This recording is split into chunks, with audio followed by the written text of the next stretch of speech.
തമിഴ്നാട്ടിൽ ക്ലച്ച് പിടിക്കണമെങ്കിൽ ഇനി അല്പം വർഗീയത ആകാമെന്ന കാഴ്ചപ്പാടിലാണ് ബി.ജെ.പി. നിൽക്കുന്നത്.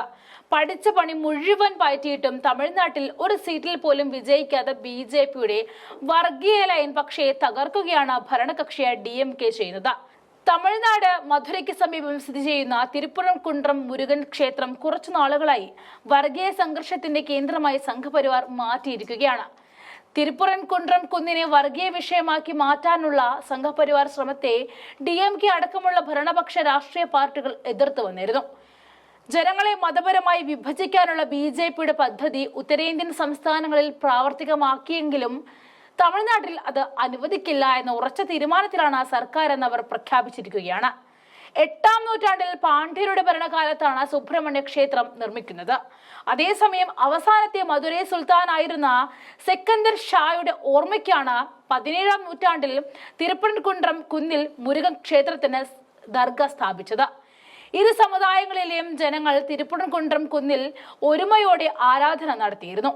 ഇവിടേക്കാണ് സംഘപരിവാർ കണ്ണുവെച്ചിരിക്കുന്നത്. 2024 ഡിസംബർ 25 നടന്ന സംഭവമാണ് പിന്നീട് വർഗീയ സംഘർഷത്തിലേക്ക് വഴിമാറിയത്. ദർഗയിൽ മുസ്ലിം സമുദായക്കാർ മൃഗബലി നടത്തിയിരുന്നു. ഇതിനായി കോഴിയെയും ആടിനെയും കൊണ്ട് പോകുന്നതിനിടെ ചിലരെ പോലീസുകാർ തടയുകയും പ്രവേശനം നിഷേധിക്കുകയും ചെയ്തതോടെയാണ് സ്ഥിതിഗതികൾ വഷളായത്. തുടർന്ന് തിരുപ്പുറംകുണ്ട്രം കുന്ന് മുസ്ലിം തട്ടിയെടുത്തു എന്നാരോപിച്ച് വലതുപക്ഷ സംഘടനകൾ രംഗത്തേക്ക് വന്നു. എന്നാൽ സംഘപരിവാറിന്റെ വാദം തെറ്റാണെന്നും പ്രദേശവാസികൾ ചൂണ്ടിക്കാട്ടി. സംഘടനകൾക്കെതിരെ വിമർശനവുമായി രാഷ്ട്രീയ പാർട്ടികളും രംഗത്തേക്ക് വന്നു. പിന്നാലെ ഇക്കഴിഞ്ഞ ജനുവരി 27 പ്രദേശവാസികളുടെ ദീർഘകാല സാമുദായിക ഐക്യത്തെ തകർക്കുവാൻ ശ്രമിക്കുന്നു എന്നാരോപിച്ചുകൊണ്ട് തിരുപ്പുറംകുണ്ട്രം നിവാസികൾക്കൊപ്പം ഡി.എം.കെ., എ.ഡി.എം.കെ., ഡി.എം.ഡി.കെ., കോൺഗ്രസ് എന്നിവർ ഉൾപ്പെടെയുള്ള നിരവധി രാഷ്ട്രീയ പാർട്ടികളുടെ പ്രതിനിധികൾ ജില്ലാ കളക്ടർക്ക് ഒരു നിവേദനം സമർപ്പിച്ചു. സമാധാനപരമായ പ്രതിഷേധത്തിന് അനുമതി നൽകണമെന്ന് ആവശ്യപ്പെട്ടുകൊണ്ട് വലതുപക്ഷ ഗ്രൂപ്പുകൾ മദ്രാസ് ഹൈക്കോടതിയുടെ മധുരൈ ബെഞ്ചിനെ സമീപിക്കുകയും അനുമതി നേടിയെടുക്കുകയും ചെയ്തു. വിഷയം മതപരമായ രീതിയിൽ വളച്ചൊടിക്കാനാണ് തുടക്കം മുതൽ ബി.ജെ.പി. ശ്രമിച്ചുകൊണ്ടിരിക്കുന്നത്. അയോധ്യയിലെ സ്ഥിതിഗതികളുമായി താരതമ്യപ്പെടുത്തി ദർഗ മാറ്റി സ്ഥാപിക്കണമെന്ന് ബി.ജെ.പി. ദേശീയ സെക്രട്ടറി എച്ച്.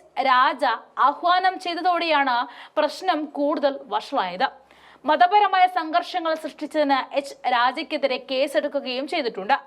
തിരുപ്പുറംകുണ്ട്രം കുന്നിന്റെ മുഴുവൻ ഉടമസ്ഥാവകാശവും ഹിന്ദുക്കൾക്കുള്ളതാണെന്ന് സംഘപരിവാർ അവകാശപ്പെടുന്നത്.